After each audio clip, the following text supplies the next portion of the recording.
Kaixo laguno, begira, gaur etxeko balkoian marimotos dugu. Beno, marimotos, porrot eta etxeko koronavirusa. Eta balkoitik, kalera begira gaudela, hori ikusten ditugu kaleak kotxerik gabe, zaratarik, kutsadurarik eta arriskurik gabe. Baina marimotos, Amona Josefinak kontatzen duenez, garai batean horrelako zeak ziren.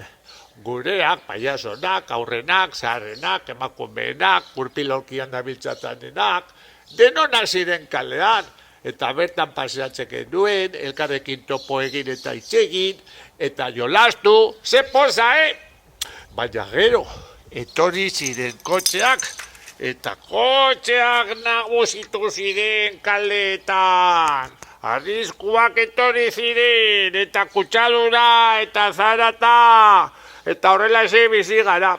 Horregatik, marimototxek, eta biok bide iziketa egin dugu. Eta txilipito jaunarekin ikasi dugu. Nola ibili kaleetan arriskurik gabe. Noizben iritsiko dira, loreak kaleetara. Eta kaleak kotxerik gabe gureak izango dira berriro. Eta gozatuko dugu bertan. Baiet, denona izango da herria berriro.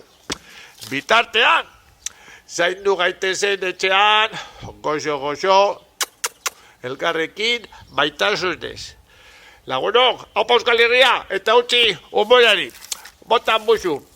Marimotos, pa. Botan musu, porrot. Eta botan musu zure bai, koronavirusa. Pa. Aio, pelaio, kutsi,